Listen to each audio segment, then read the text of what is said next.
Hello, and welcome to Outer Spaces, a podcast dedicated to empowering designers and contractors in the outdoor living space. Through this show, we hope to create a powerful resource for you. Someone who is trying to grow their company, but might not have all the tools and processes to do so. On Outer Spaces, we are passionate about breaking the chains of small mindsets and helping contractors just like you take control of their businesses and their lives. My name is Joshua Gillow. And I'm Dwayne Drawn. Through our 40 years of combined dirt under the nails experience, we look forward to sharing tips, strategies, and other contractor success stories here on the Outer Spaces podcast. Without further ado, let's get on with the show. Hello and welcome back to the Outer Spaces podcast. This is your host, Joshua Gillow, alongside the one, the only, Dwayne Drawn. What's going on, Dwayne? What's going on, my man? I'm starting off the podcast with some bullshit. Ask me what the bullshit is. Just ask me what the bullshit. What's the bullshit, Dwayne? What's man, the bullshit? you know I love to fly, man. You know, everybody on this podcast knows that I'm a pilot by now. I've had to cancel 4 freaking flights in the past week, man. No. 4.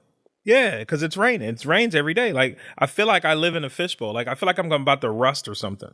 Has it been hot by you, or has it been decent temperature? No, it's up and down. But, you know, I think, I don't know if I told you, but other people, but Chicago is a town that wants to stay cold.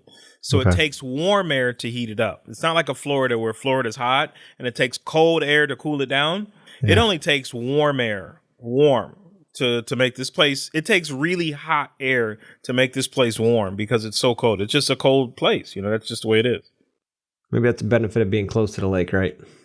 Yeah. We only get, I mean, when we do get hot though, you can't even breathe. Like, people die. Yeah. I mean, from heat, exhaustion, and the humidity is really high here. When it gets hot for the 3 days that it gets hot. 3 days, exactly, 3 days. Absolutely. Yeah, so today, Dwayne, we're going to talk about something that I know that has been very profound in our business, but it didn't start out that way, right? You know, what we're going to talk about today is why the hell do you need systems in a business, right? Why processes, why systems? Why not just do it differently each day? Why not just figure it out as you go, right? That's the old adage.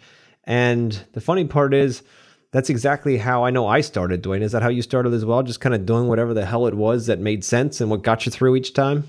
Yeah, it was just total mess. I mean, you didn't know any better. So you just did something. Like, we'd show up at a job and let's start the job. And we took the shovels off the truck, a different side of the truck every other week. You know, we took 3 weeks on a job where we should have taken 3 days.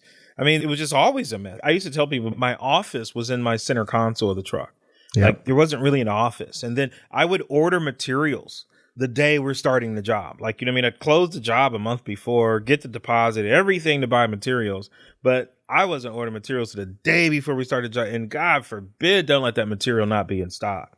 Now it's the supplier's fault. It's the manufacturer's fault. They screwed me over, but it was really my fault. Because there was no system to make sure all that stuff was ready and prepared. Absolutely, man. And how much money did you lose doing it that way? I don't even want to count. Like, it's about how much money did I never make. yeah, exactly. You never had it, so you couldn't lose it, right? I lose the job at the signing of the contract. Oh, goodness. Yeah, it cost you money to sign that contract. Yeah. The crazy part is, Dwayne, that's exactly how we started out too in the beginning. It was, I didn't have a business degree and, all this stuff lined up and all these systems and processes in place like we do now. It started off very organically and, you solved problems as they became problems. And you didn't really think much about the next project. You were so focused on, to your point, getting the materials for this one, trying to manage the weather. Your machine breaks down, your truck breaks down, your workers don't show up. Whatever it might be. You might be short on a pallet of stone. You might be short on a dump truck full of gravel. Who knows? You know what I mean? Like, so many things keep you so busy. Like, how the hell am I ever going to pull back enough out of my business that I can actually set things up to make it smoother for the future? I know here in Pennsylvania, our goal was to do that each winter, right? Each winter, we have this beautiful, beautiful idea, this master plan, funny enough, to sit down in the wintertime and go through how we build stuff so that we can make it more efficient next year, right? But the problem we found is each winter came and each winter went, and we didn't have the time we needed, or we'd spend a lot of time on something foolish and not actually get where we needed to go, or just get frustrated because, hey, systems aren't my thing. We just kind of nail it each and every time a project comes in, and we just adjust and move along with it. But we are constantly frustrated. I know I was constantly frustrated, constantly feeling like the job was running me instead of me running the job. It's like every single one kept throwing new flags up. And it was a struggle to make money on these projects because we didn't have the knowledge, we didn't have the background, we were just starting out, we didn't have the experience. And each time I wanted to do something and we started getting better at something, it was my way, right? My way worked best. And when my way worked best, I got so frustrated and mad when my guys, they didn't know how to do it my way. Can't they see how I'm doing stuff? Why wouldn't they just emulate everything I'm doing? But they have their ways of doing it. I walk off site for 15 minutes, I come back, I'm like, what the hell is that? Why would you do it that way? Well, you didn't tell us any differently. Well, isn't it common sense you're supposed to do it this way? You're supposed to lay one soldier course along the edge of the walkway like I told you? Well, you never showed us that before. Like, it was just so frustrated that they just wouldn't understand the way I think. Did it ever happen to you, Dwayne? Yeah. That's the biggest issue you have with growing the business in general. Just exactly what you said. It's like you would leave, and let's be honest, you didn't really tell them shit. You didn't tell them anything on what you're doing. You just thought that through osmosis or whatever the word is. I mean, because osmosis is when you get knowledge from sleeping. This one is, I don't know what the word is, but I'm just going to use it. And you think they're going to pick up what you are thinking, and you show up and they're like, damn, why they're not doing it that way? And then you got the nerve to get pissed off, you know? Yep. And so, oh my God, that happened a lot. Like, if people don't realize it takes a very, very long time. I know for myself to even get out of the stage where I could even bring more people in and scale, because I didn't have a system of anything. Nothing. Yeah. Nothing. My system was a Tasmanian devil, dust running in circles. That was my system. And that system was a really good system for like 6-7 years. It held me back the system was so good, it held me back for like 6-7 years. A really good system. No, absolutely. And the crazy part is that that's so common. Again, we've gone through it because we get in their minds that, hey, you know what? If we're not on the job site, they're going to start thinking for themselves. And when they start thinking for themselves, they weren't part of the meetings with the clients, right? And we know exactly what Mrs. Jones wants. She wants, the walkway to come down the front of the house like this and do a little curve in the front. And then she wants some plantings on the sides or patio, whatever it might be. You can fill in the blanks. But the point is that because you had the conversation with her, and then you try to translate that through words to your people that are building. They never had a conversation with Mrs. Jones. So, you do that, and then they have their own creative juices they want to throw in there to make it their own. And next thing you know, it doesn't look like anything that she thought she was going to get. And then everybody's pissed off, right? So, obviously design helps with that. Mrs. Jones can agree this is the best idea. Then your guys obviously will follow a design, hopefully, and then she'll give her what she's looking for, right? Communication 101. But, it's not that easy when you're starting out, especially when you want to, you have multiple projects running and you want to bounce from project to project, and you show up and, they don't, your guys are trying to do their best, but they're given minimal information. If anything, they don't have a standard to work with. And then you say, okay, lay those pavers as a walkway, and you walk away and you come back and it's something different than you expected because you couldn't communicate it because your guys don't know what to do, right? They're never going to learn directly through your words. They're going to have to be shown this through experience and being on site and these kinds of things. But having a solid plan in place makes all this much easier. But that is a system, right? And same with, when you put pavers down, let's say, or you plant plants, there's a certain way you do that for most, if not all of them. So to have a standardized idea, process, something that they can always go back to and say, all right, well, and this is an example, of course, but if it's 8 to 10 inches of, crushed clean stone underneath your walkway, then that's the standard all the way across. It's always the case unless you hit like an unstable soil situation, or you hit, it has to be a stormwater management BMP or something like that you need to go deeper or wider or whatever it might be, right? That's a different situation. But if you have standards in place, then everybody knows how much of everything to bring. You know what I mean? They know exactly what to do in those situations, so you don't have to be there holding their hand the whole time. But it takes a lot of work because you're going to hit this wall until you get so frustrated you're done with it. I know that's when I hit my wall and I was like, you know what? I can't do this. This was over probably 17, 18 years ago. I was like, there's no way that I can continue to have to be on site constantly in order to field all of these simple questions that are the same questions over and over again for these projects. Like, we just can't scale. We can't serve more people if we're constantly just trying to keep the team rowing all in the same direction. So, I mean, that's a big hindering point, constant frustration that always happened to be the one on site. And then getting pissed off that I couldn't hire somebody to take my position. Like, what position are they taking? Take my brain and duplicate it and hand it to somebody? We know that's not possible. So the only way you do that is by creating standards for these different things, i.e. systems or procedures. And I know that sounds really boring as hell and something that people in school do. But once you do it in a very, very small way and start growing that system and procedure, pretty soon everybody starts doing it the same way, maybe slight variations. And then you don't have to be on site to hold their hand the whole time because they know how to do this. They know how deep you should be burying the landscape lighting wire, and they know exactly how far that path light should be off the path because you do it the same every time. So those kinds of things, every day adding more of those systems and processes alleviates the need for you to be on site.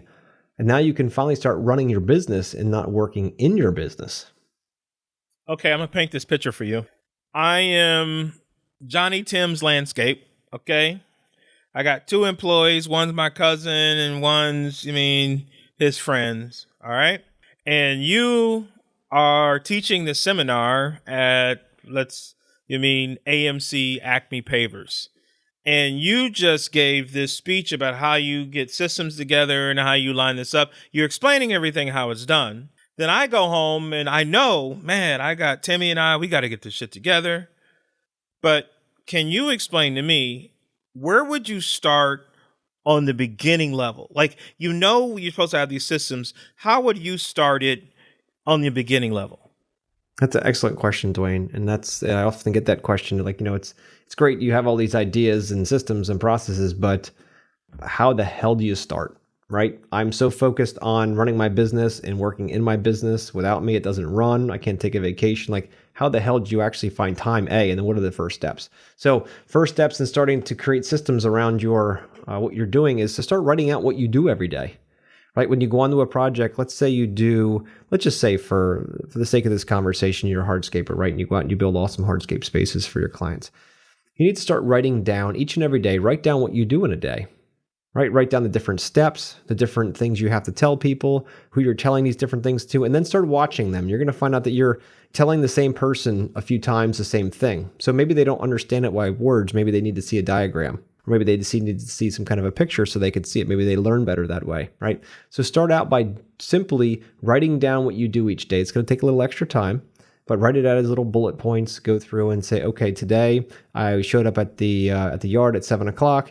5 o'clock, whatever time you show up at the yard, I double checked to make sure the trailers had all their equipment in it. I made sure there was gas in the truck. I made sure there was gas in the gas cans in the trailer as well. I made sure all the tools were in there, that nothing was out. I made sure we put all the edging in there and the poly sand or the easy joint, whatever you're doing. Like, all the stuff is there. I double checked everything to make sure it was there. And then we got in the truck. Everybody showed up on time, thank goodness. And then we drove to the job site, got out, unpacked the tools, fired the machine off that was already on site. Like, you go through and it sounds crazy, but you lay it all out like that. Next, you start thinking, okay, you look at the list and you think, wait a minute. So this morning I was here at whatever time and I double checked to make sure these 10 things were in the trailer. We talked about gas in the truck and gas in the cans in the trailer and the edging and the sand and whatever else. Keep going on the list. You double check to make sure everything was in there so you don't have, wasted time on the job site. If you had that as a punch list, just call it the morning yard punch list, and you went through that punch list yourself, and then you brought your foreman in or someone else on your crew and that you wanted to have this responsibility, that person to be responsible for this each and every morning, you'd bring Joey over and say, all right, Joey, look, this is what we have to do every morning. 15 minutes before we leave, you need to show up 15 minutes early, and you need to go through these different things, assuming that he's the right person for it, of course. And then you give him a checklist. You've already created the checklist. It's simple. He doesn't have to think. He just has to look. Walk around, make sure we have in your checklist. You say you want 100 foot of edging, standard on the trailer all the time, 2 gas cans full of gas, 5 gallons apiece. You want to make sure you have 9 bags of sand always in the trailer, no matter what. And he goes through and check down through whatever it might be. You write your list. And at the end, he signs it, dates it, it goes in the box, and he's good to go. So that's one step that you don't have to think about in the morning. It's 15 minutes that you don't have to be thinking about, that you could be in your office strategizing the day, right? And you keep doing that throughout your day. You break your day down in small segments, not the entire day, the entire project, all of that. You break it down in small segments, and then you hand it to somebody. You teach them then how to do it. You walk them through by holding their hand, show them how to do it, or you can shoot a great video. A teaching video is fantastic as well, so you don't have to always go back and show them again. They can just go back and refer to that video. And pretty soon, Joey becomes the guy that always has everything in the trailer. It's his responsibility. That is part of his job. And then you don't have to do it. And then it keeps growing. It's like a snowball. When you start out with a little itty bitty snowball and you put it in the snow when it's sticky, and you can roll it and roll it and roll it and roll it and roll it, and pretty soon it's this gigantic snow, base for a snowman. It's the same thing that happens here with systems. You just keep doing that. And that's the simplest way to start. Now, it can become much more complicated later with CRMs and computer integration and all that stuff. But if you want to start out really super simple, that's how you can do it. So that's the easiest starting point to move forward with that, and think about everything you do in a day. That can go into the office and how phone calls are taken. That's why with our sales system, we get into scripting. So there's not as much thinking about this stuff. Each time it's the same, and you can teach anybody how to do it, which is really the cool part. Same with design. We teach you how to do that as well, step by step. So you can go out and you can design and not have to constantly be thinking about what should I do next. It's already there, right? You've already been trained in a process. So those things take all the guesswork out, and it makes it much easier on you. And then if you get to the site and you find out that there's no edging in the trailer, you go to Joey because he's responsible for that. Joey, where's the edging? Well, I forgot it this morning. What's on a checklist? You signed the checklist. Maybe you're not the right person to be doing this. And you get somebody that can do this and that will go through and do these checklists and things like that. You don't want to make them cumbersome, or people don't want to do them. Keep them super simple, but make sure you're getting what you need to get so they can free 15, 20, 30 minutes, an hour up of your day, and keep compounding on that. Pretty soon, your day is minimally taken up by this kind of thing. And now you're working on your business, not in your business, because others have taken the responsibilities from you gracefully. So it's like it's like muscle. It's like going to the gym and working out. You gotta, like if you go to the gym now and you haven't been lifting weights, you pick up that little bar, it's going to wear your ass out. You know what I mean? But as you lift some more, you can pick up heavier weight. So what you're saying is you start with a very small increment and you do it every day, and then you just sort of keep building from there. Is that what you're saying? Exactly. Or even just target once a week. Say once a week, you want to take one process that you're sick and tired of doing that anybody could do, but you feel like you have to do it. And you just start writing it out as bullet points, check boxes, whatever makes the most sense for you. And then figure out how you can get one of your staff to manage that. And then you start thinking about, once you have a bunch of system or like little itty bitty boxes of systems, like I mentioned, you start handing them off. Pretty soon that becomes one big box pre-project systems. And there's 9 of them in there, right? And then pretty soon it's or it's base systems when you're doing base for pavers, right? It's ABC down through. Somebody's responsible for those things. The logistics of the materials being there. Who orders it? Where do you order it from? How do they getting paid? How do the bills get back to the office? These kinds of things. So you can start small, start taking some of those things off your plate, and then you can work into bigger and bigger boxes of systems. Think about it. The word systems, and I know it's not sexy, right? It's like, oh my God, it's a lot of work that I can't see. It's not something you can pick up. Like, we love building outdoor shit because you can see it when you're done. You stand back, you're like, look at this. But what most people don't realize is systems are everywhere. Think about Amazon. Tons of systems. That's all they are, is constant systems. That's why you can grab a piece of glass out of your pocket, touch a button, and something shows up in a day to your doorstep. It still blows my mind how that works, right? But that's systems, constant systems. Your car is a system of systems. There's thousands and thousands of systems working simultaneously, so you're comfortable, safe, and efficient as you move through space.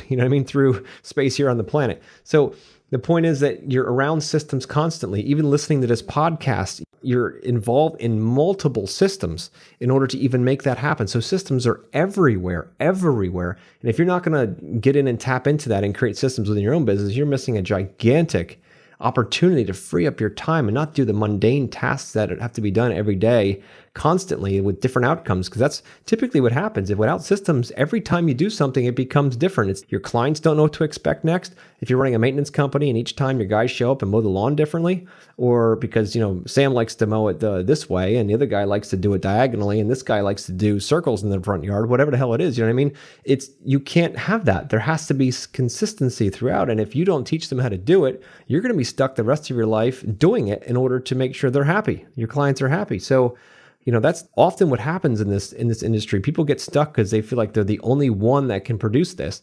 And the reason why is because they don't want to take the time and empower their people to become even better than that person. That's the big thing. It's to empower your people to be even better than you by showing them the baseline and let them understand if they take a little bit different zig or a little bit different zag to get to the end, who cares? What matters is that they hit the result you're looking for or better. And if they have a little bit different way of doing it or a lot different way of doing it, who cares? As long as you get what you need at the end and the client is super thrilled, doesn't really matter. But having systems in place is going to allow for that much easier. It takes time to figure out that I'm 45 and I think I've been in business, since I was 21. You know what I mean? Like right as I got back from Marine Corps, I thought I was a business owner while I was in high school and my dad was running and owning a company. Like I had a pager, so I thought I was a shit. And I thought I owned a business, but my dad, my dad owned a damn business and I worked for free. You know what I mean? So that's basically how I work. I didn't make any money. I just worked. But I felt like I owned a business. But so I didn't really run a business. So I was like 21. And now that I'm 45, and I'm not even really embarrassed to say this, I just realized maybe like 2 years ago that business is not really a business that you're owning. It's a systems operation. Like no matter what industry you're in, you're creating systems per job. And that's your job as an entrepreneur, as the owner or whatever. You're creating systems. And I'm paying attention to this now. And I can actually see loopholes in other people's companies because I'm like, oh, there's not a system there. There's not a system. And if they had a system over here, fix this over here. So do you agree or disagree with that? No, absolutely true. Most people get into business as a hobby that turns into something bigger, right? They don't start off thinking, okay, how are we going to systemize this to make it most efficient? They think about, how can I get out there and when things happen, I can jump in and just grab it with my hands and fix it, right?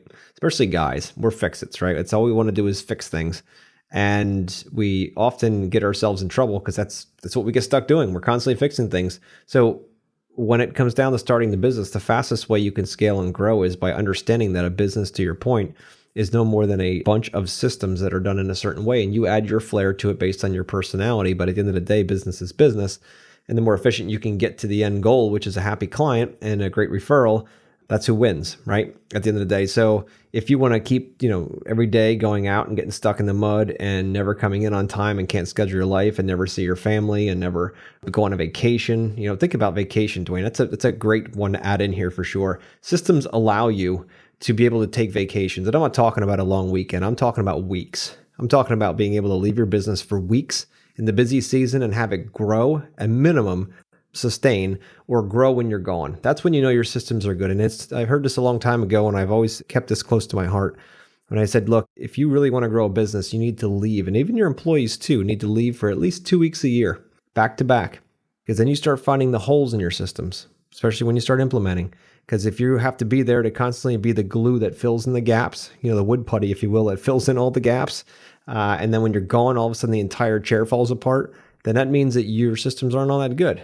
So, or they're growing, but they need improvement. That's the nice part. So if you don't take vacations now, which I know a lot of people in our industry don't take vacations, especially in the busier seasons, they wait till winter because they're afraid of what might happen. They're afraid that if they leave, the entire thing blows apart. And they might be right because they haven't spent the time. The amount of time it takes to create systems in a business really depends on how you adopt it and adapt to those systems. One way is to try to create them all on your own. Just go out at your own and try to figure it out and write systems out and then train your people and all that stuff. That's the long way to do it, but it's possible. Or the other option is to work with people who already have systems, right? You can go out and hire coaches, whatever. You can go learn how to do just about anything today and adopt somebody else's system and bring it into your business. And then you just compress decades of experience and winning and losing all into a very short amount of time, if it's a couple of weeks or whatever, to learn the system. And pretty soon it's implemented into your business and you don't have to think about that anymore. Somebody else has done all the sweat, blood, and tears. They figured it out. It works. You just bring it into your business. That's the beauty of those kinds of things. And it's like an app. Think about like if you go out and get a system, you bring it into your business, it's like you put a new app on your iPhone, and now all of a sudden you can click a button and somebody shows up 15 minutes later and drives you wherever you want. You don't have to tip them, none of that stuff. It's all built into the app, right? As opposed to calling somebody, having them get in their car and come find you, and then you have to pay them, and you don't have the right change and like all this stuff. Imagine systems being like on your iPhone or your phone, an app. And as you add more of them, your life becomes easier and easier because you can just reach out and grab one, bang, and there it is. And it really helps smooth everything out a lot easier in your business to allow you to be able to grow and scale. But back to the vacation side of things, again, 2 weeks, even for your employees, to get them away for 2 weeks on end, that's going to be super helpful for you to see where the holes are and where you need to work on in your systems. So again, if you're not doing any vacations, then take a couple of days, work yourself up into those realms of a couple of weeks. But as hard as everyone works, or 99% of the people in this industry work throughout the heat of the summer, working their hands to the bone, trying to make their clients happy, trying to make some money, trying to make their families proud of them and what they're doing, and keeping the wives and husbands happy with all the hours you're putting in and all the craziness that goes on in this industry, to then at the end have something to show for it and be able to say, guys, look, we can go on a vacation. This is what we work hard for, as opposed to saying we can't, or we got to wait until it snows. And then, oh no, we actually plow snow too, so we can't leave then either. And then it never stops snowing, so you never take a vacation for yourself. And then people start getting bitter and you start hating your job, and pretty soon it all sucks. So, and you start resenting the fact you ever started in this business in the first place. And, getting away and getting perspective is important, but setting up systems is going to allow you to get away. It's going to allow you to leave and have things still moving forward when you're not there. Now, imagine like Dwayne and I, we don't install, right? We're design managers. So we design and we manage projects, installations. So we have other groups from other companies that are coming in and doing this for us. So it's not even our employees that we're putting under a wing and teaching for 5 years to teach our systems. We need to do it instantly through great communication, through processes and systems that are already set in place. So we set expectations from day one all the way through projects. When we have projects running, there's often times that we don't go out to the project to walk around as property manager, or sorry, not property, but project managers. Some guys do it every day. They have to go out and watch and look around and make sure everything's just right. We don't do that. We might go out once every week or two to a project. We see everyday pictures. We see the updates. We see all of those things. We know exactly what's going on. We don't just start and forget what's going on. That's not at all. We're very, very tied and very intimately connected to the project. But I tell my clients very, very clearly that if they're looking for somebody to be there, if they ask me, are you going to be on site every day? I said, absolutely not. I said, if I need to be on site every single day, that means that I don't trust my guys and gals that are working. And if I don't trust my guys and gals, why should you? I say, look, I am a bus, right? I say, look, I'm a bus driver. We get the bus. We are the bus. We put everybody in the right seats, and then we drive the bus. We know exactly what's going on at all times of the day. We know exactly what's happening. We know the next steps. We're managing everything, but we make it look like nothing's happening because we're just that good at it. But the point is that we are bus drivers, not babysitters. If you want a babysitter, hire somebody else that'll stand there all day long drinking coffee, watching the guys do the work because they don't trust them. It's huge. Yeah, and that reflects even to the person anyway. But I heard as you were talking, there was like 5 or 6 different subjects, and I should have been writing them all down because we can actually have great podcasts for these other things. But what I want to hit on is this is a very, very, this really should hit in depth with our listeners. This is a really important subject. Like seriously, like if you want to grow your business, you have to get some type of, even if your systems are raggedy, but a system is better than not having a system at all.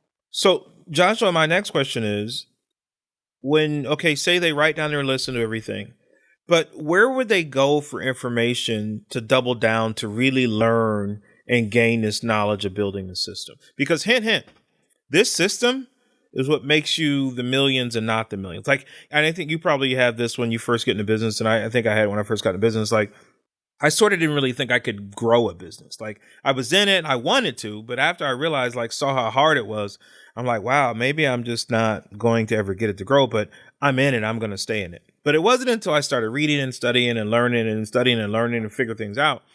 And I realized that a lot of this growth has a lot to do with systems. So I read books, videos, things like that. What would lead somebody down this path? Like, what books or videos would you say lead them down this path?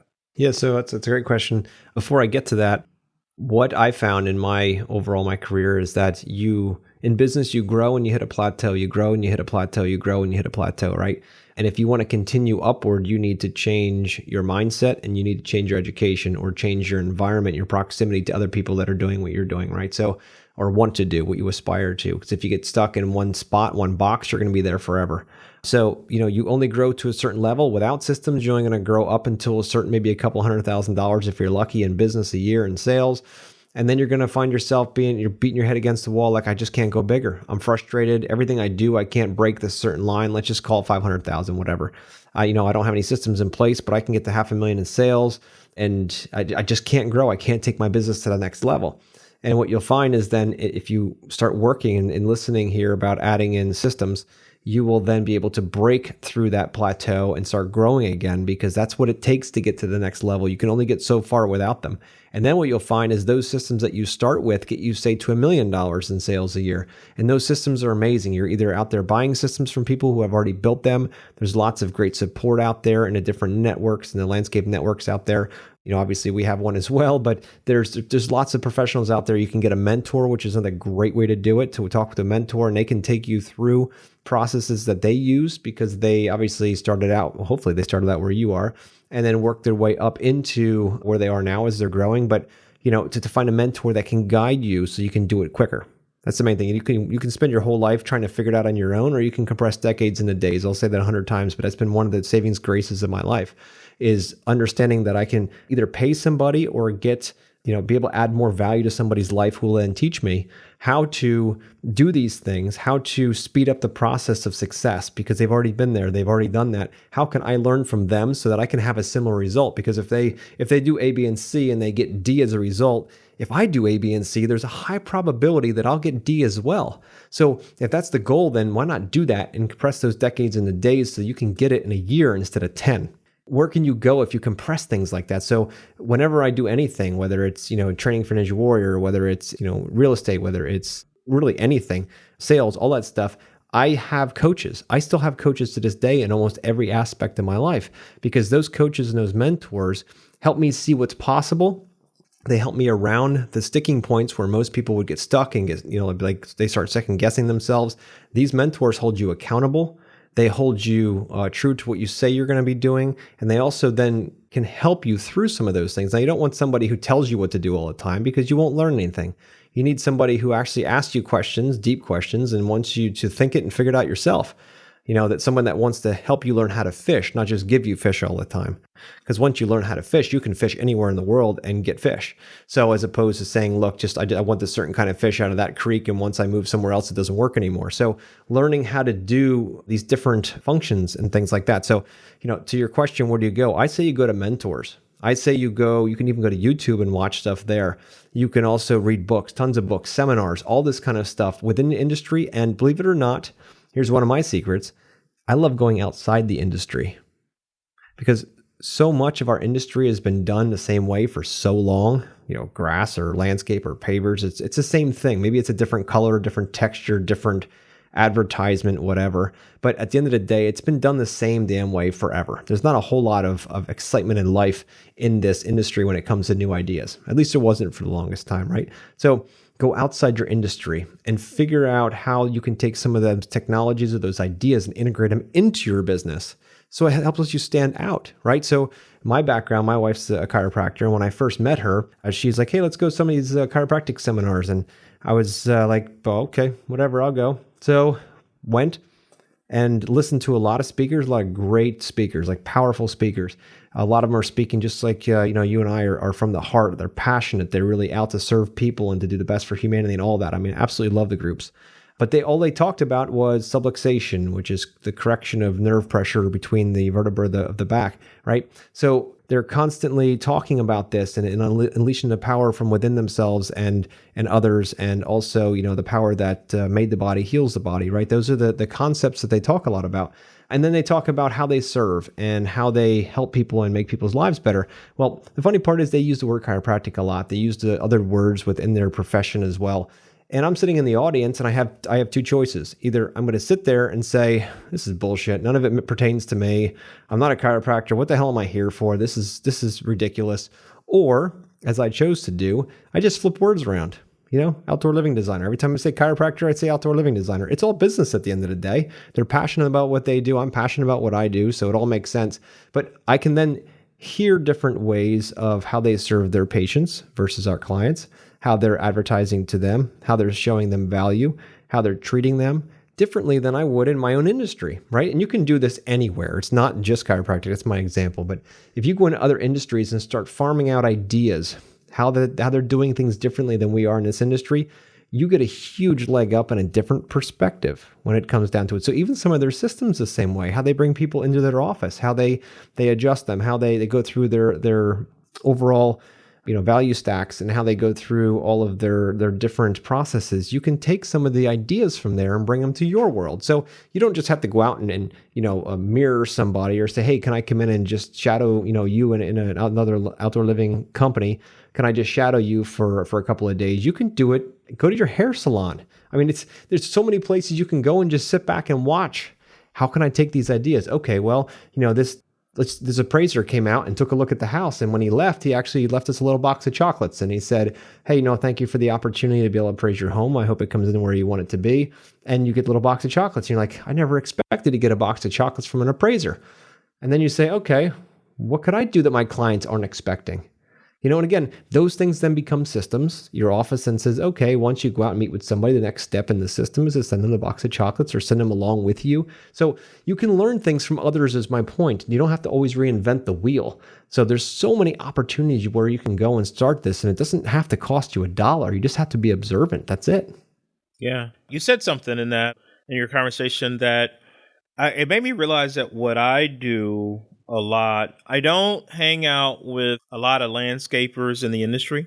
It's wild that even you and I become friends and talk, because I really didn't hang out with the landscapers. And I hang out recently, not all the time, but I recently understood that I had to be different. It's while you're doing the same thing, that I started hanging out with a lot of interior designers. And I started paying attention to the furniture, the styles, the colors. And then I would envision how the furniture would look inside the outdoor spaces. So I could create these really dope spaces with the ideals of furniture. And then I also noticed that even on the landscape side of the house, I tend to have talked to more women than the men. The men want to talk about the pavers or cutting the pavers or the type of glue or the type of saw. And the women always talked about the design, the layout, and the style. So I ended up talking to more of the women on that. And so, I mean, a little off the subject a little bit, but it was pretty neat that you do that. And I have a buddy who owns, was it Now Fitness? His name is Darnell, lives out in North Carolina. And one of the things that I told him when he first started, because he left a corporate job, he left a 6-figure job to come down and become a personal trainer. And I told him, one of the things I said is, do not hang around other personal trainers. And he was like, why? I said, because if they're not going the direction that you want to go in life, you're going to get caught doing the same thing. Like, you come from an insurance background, a very corporate structure background, 6 figures, plus. If they're not making that, unless they learn how, they're never going to be. And you're going to get caught up in that sort of that high school style of way of making money. And, I would tell him he didn't understand. And the more he's into it, he's like, dude, what you said is correct. Don't hang out with them. Hang out with other business owners, other industries. Learn from that and then implement that over. That's even how we operate with Zex, where it even says on my website, we're not a landscape company. We're not. So don't treat us as such. We're a design firm that happens to do outdoor work, but we're more of a design firm. So pretty dope. Yeah, absolutely. Pretty dope that you do that. No, absolutely. We've done that. I've done that for years, and it's just something I stumbled into. And even when it comes to going to events, like Dwayne, you and I, we went to an event in Fort Lauderdale this winter that was for roofers, for guys that do siding. They do windows. That's not our world. We don't do that stuff. But the thing that's interesting is they have a way in which they help people buy. People like to call it sales. I like to say help people buy. They have ways that they market. They have ways, different apps and things like that are only tied to their industry that haven't made it into our industry yet, right? So you can be on the forefront by going to events that they might be accessory to what you do. You don't necessarily want to go to a baking conference for that, but you could figure out some stuff there too. But my point is, you can go to other accessory type events and learn little details from them that you can implement in your business. You never know where you're going to get a golden nugget. I think when I'm reading a book or going to an event, if I can just pull one little nugget or a big nugget out of that weekend, that day, that hour, whatever time I invested in it, it would be totally worth it, because that one thing may change everything. You just never know when that one thing's going to happen. Matter of fact, I think I'm going to start doing that. Now that this COVID stuff is over and events are open, I'm going to need to start looking at different events and just start going to these events and and just opening up a new world, a broad spectrum of what you can. I remember when Paverstone we were out, I used to go to the Mercedes dealership and the Benz dealership, and I wanted to see what people were buying and why they were buying from their print material. Why? And then I wanted to implement that over into my brick paver patio business, you know what I mean? And how that worked and how, because I love the Audi. That was my favorite car. I own one. I think you own one. So I would go to the Audi dealership and look at all the paperwork and try to figure out how to go.